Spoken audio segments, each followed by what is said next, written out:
और सुकन्या देवी के साथ गांधी परिवार ने, राहुल गांधी ने रेप किया। यह केस सुप्रीम कोर्ट तक गया, सुप्रीम कोर्ट तक गया। फिर सुकन्या देवी का मर्डर हुआ।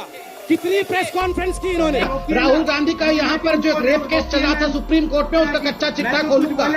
12 नंबर कोर्ट में राहुल गांधी का रेप केस चला था, याद है कि नहीं? गांधी ने एक लड़की के साथ बलात्कार किया था उत्तर प्रदेश में, ये बात याद है कि नहीं आपको? उस विषय में केस चला था। सुकन्या कौन है? सुकन्या के परिवार के साथ क्या हुआ? सुकन्या को क्यों मारा गया?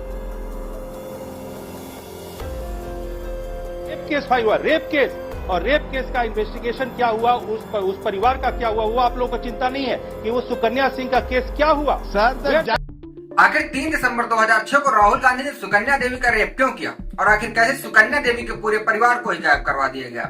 समाजवादी पार्टी और भारतीय जनता पार्टी ने इस पूरे मामले को उठाया, लेकिन सरकार कांग्रेस की थी, इसलिए इस मामले को पूरी तरह से दबा दिया गया।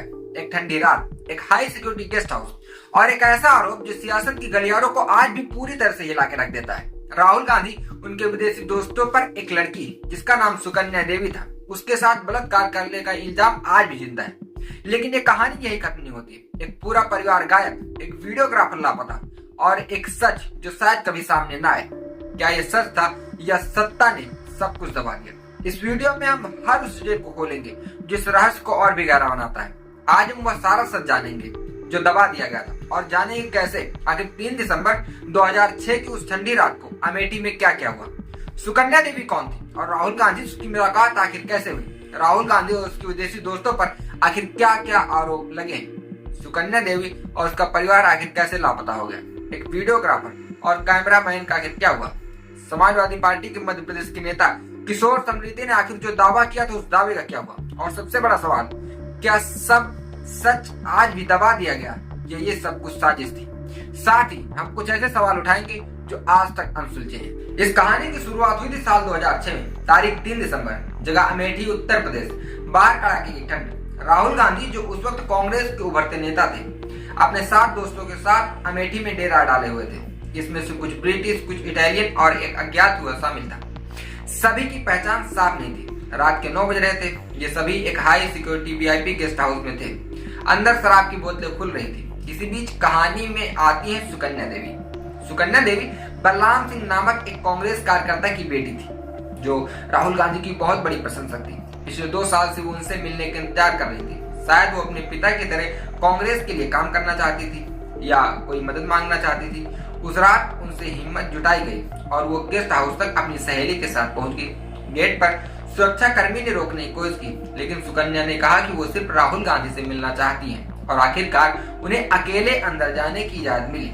सिक्योरिटी गार्ड ने कह दिया कि 2 लोगों के अंदर जाने की इजाजत नहीं है। कमरे में राहुल गांधी, उनके कुछ ब्रिटिश दोस्त, कुछ इटालियन दोस्त और एक अज्ञात युवक था। शराब की जो महक है वो हवा में फैली हुई थी। सुकन्या जैसे ही अंदर पहुंची, राहुल गांधी उसकी तरफ देखा और उसका मजाक उड़ाना शुरू कर दिया। राहुल गांधी ने सुकन्या से कहा कि हमारे पास आओ, ड्रिंक करो। सुकन्या देवी हैरान थी। उसने शराब पीने से इनकार किया और कहा कि वो असहज महसूस कर रही है। उसने जाने की इजाजत मांगी, लेकिन उसे रोका गया। आरोप है कि राहुल गांधी उसके 7 दोस्तों ने उसे जबरदस्ती शराब पिलाने की कोशिश की। सुकन्या देवी विरोध करती रही, लेकिन उसकी एक न सुनी गई। फिर जो हुआ वो दिल दहला देने वाला था। दावा है कि राहुल गांधी और उनके दोस्तों ने एक एक करके सुकन्या देवी का बलात्कार किया। वो चिल्लाती रही, मदद मांगती रही, लेकिन उसकी चीखें गेस्ट हाउस की दीवारों में कैद हो गई। बाहर खड़े सुरक्षाकर्मी तक चुप रहे। घटना के बाद सुकन्या देवी किसी तरह वहां से भाग निकली। वो पूरी तरह से टूट चुकी थी, डरी हुई थी। उसने कई लोगों से मदद मांगने की कोशिश की, लेकिन उसके पास उतनी हिम्मत नहीं थी। राहुल गांधी ने उसे 50,000 रुपए देकर चुप कराया और धमकी दी कि अगर उसने मुंह खोला तो उसके पूरे परिवार को जान से मार दिया जाएगा।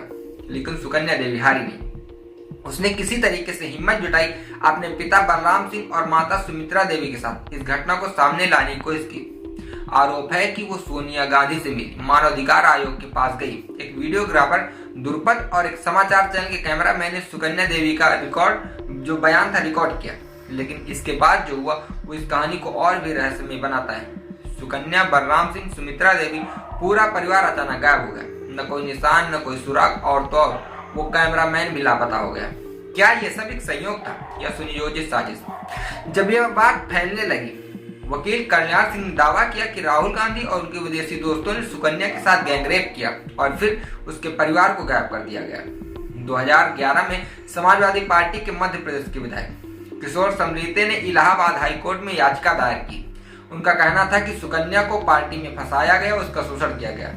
कुछ ब्लॉग्स और न्यूज चैनल ने लिखा कि राहुल गांधी के दोस्तों ने सुकन्या को घंटों टॉर्चर किया, लेकिन सबूत वो कहीं नहीं थे, न सुकन्या, न उसका परिवार, न कोई गवाह।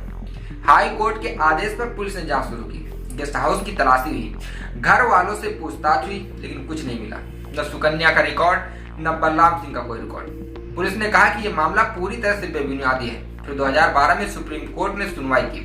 कोर्ट ने पाया कि सुकन्या या उसके परिवार को कोई भी आश्चर्य साबित नहीं होता, न जन्म प्रमाण पत्र, न कोई दस्तावेज। कोर्ट ने इसे सियासी साजिश करार दिया और किशोर समरीते पर कई हजार रुपए का मुकदमा लगा दिया। इसके साथ ही ये केस पूरी तरह से बंद हो गया। उधर दूसरी तरफ भारतीय जनता पार्टी ने इस मामले को कई बार राहुल गांधी के खिलाफ हथियार की तरह इस्तेमाल किया। खासकर जब राहुल गांधी देश में बलात्कार के मामलों पर मोदी सरकार पर हमला बोल रहे थे, तो भारतीय जनता पार्टी ने पलटवार में सुकन्या देवी रेप केस उठा दिया।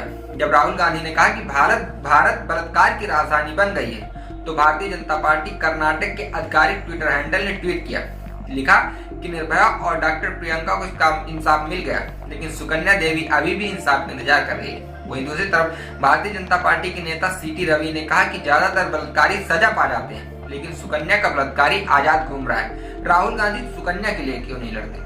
भारतीय जनता पार्टी कहना है कि राहुल गांधी इस मामले में दोषी हैं और कांग्रेस ने सत्ता के दम पर सच को दबा दिया।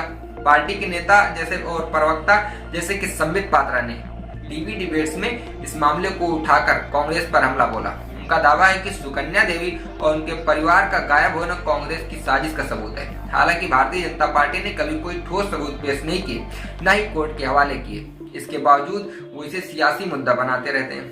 कानूनी तौर पर मामला खत्म हो गया, लेकिन सवाल अभी भी जिंदा है।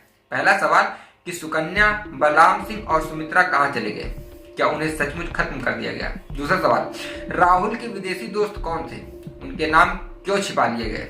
तीसरा सवाल, ध्रुपद और कैमरामैन का क्या हुआ?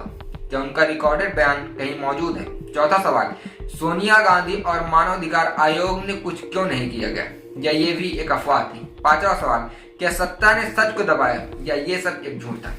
सोशल मीडिया पर लोग कहते हैं कि सुकन्या का सच दफन है। कुछ मानते हैं कांग्रेस ने सबूत मिटा दिए, लेकिन तथ्य यही कहते हैं कि ये एक ऐसी कहानी थी जिसका कोई आधार नहीं था और ये राहुल गांधी को फंसाने के लिए किया गया था। फिलहाल इस कहानी को लेकर आपका क्या मानना है? क्या आपको लगता है क्या कोई ऐसा संस्था जो दबा दिया गया है, या भारतीय जनता पार्टी या दूसरे विपक्षी दल राहुल गांधी को फंसाना चाहते थे? इस बात का जवाब कमेंट बॉक्स में कमेंट करके जरूर दें कि इस बारे में आप क्या सोचते हैं।